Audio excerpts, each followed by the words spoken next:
ஒரு பிச்சைக்காரரை பார்த்து ஒரு செல்வந்தர் கேட்டார், உழைத்து சாப்பிடாமல் ஏன் இப்படி பிச்சை எடுக்கிறாய் என்று. அதற்கு அந்த பிச்சைக்காரர், சார், எனக்கு திடீரென்று வேலை போய்விட்டது. கடந்த ஒரு வருடமாக நான் வேறு வேலைக்கு முயற்சித்துக் கொண்டிருக்கிறேன். எதுவும் கிடைக்கவில்லை. உங்களை பார்த்தால் பெரிய மனிதரை போல் இருக்கிறீர்களே. எனக்கு நீங்கள் ஒரு வேலை வாங்கி கொடுத்தால் பிச்சை எடுப்பதை விட்டுவிடுகிறேன் என்றார். உனக்கு நிச்சயம் உதவ வேண்டும் என்று தோன்றுகிறது. ஆனால் வேலை வாங்கி தரும் எண்ணம் எனக்கு இல்லை. வேறு ஒன்றை மனதில் வைத்திருக்கிறேன்.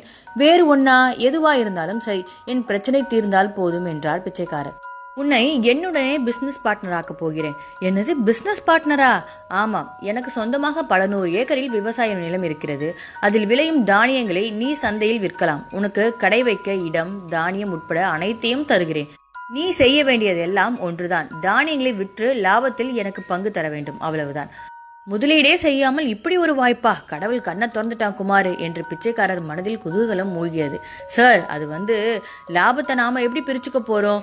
உங்களுக்கு 90% எனக்கு 10%, இல்ல உங்களுக்கு 95% எனக்கு 5%? எப்படி? ஆர்வத்தோடு கேட்டார். இல்லை, நீ 90% எடுத்துக்கிட்டு எனக்கு 10% கொடுத்தா போதும் என்றார் அந்த செல்வந்தர். அதை கேட்ட பிச்சைக்காரருக்கு ஒரு கணம் பேச்சே வரவில்லை.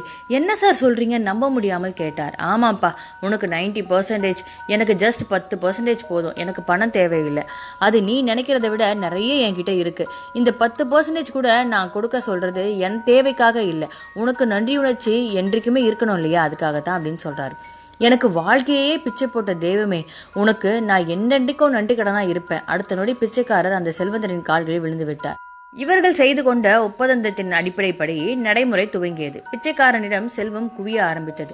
முதலில் பணம் ஆயிரங்களில் பொருள துவங்கியது. அடுத்த சில வாரங்களில் அது லட்சங்களில் எட்டியது. ஆனால் ஒரு கட்டத்தில் பிச்சைக்காரர் தனக்கு இந்த வாழ்க்கையை அளித்த அந்த வள்ளலை மறந்தே விட்டார். புத்தமுதிய ஆடைகளை உடுக்க துவங்கினார். தான் கடைக்கு வந்து செல்வதற்கு ஒரு வாகனத்தை வாங்கிவிட்டார். கழுத்தில் மைனர் செயின் அணிந்து கொண்டார். இரவு பகலாக லாபமே குறிக்கோள் என்று உழைத்தார். தானியங்களில் தரம் இவர் கடையில் நன்றாக இருந்தபடியால் விற்பனை நாளுக்கு நாள் அதிகரித்தது. ஒரு சில மாதங்கள் சென்றது. அதுவரை தனது பிசினஸ் பார்ட்னரான இந்த செல்வந்தனின் பங்காக தினசரி 10% ஒதுக்கி வைத்தவர் ஒரு கட்டத்தில் தனக்கு தானே கேட்டுக்கொண்டார். என்னோட பார்ட்னருக்கு நான் ஏன் 10% கொடுக்கணும்? அவர் கடைக்கே வர்றதில்லையே.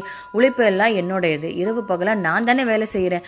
இனி எனக்கு மட்டும்தான் 100% லாபம் என்று முடிவு செய்தார்.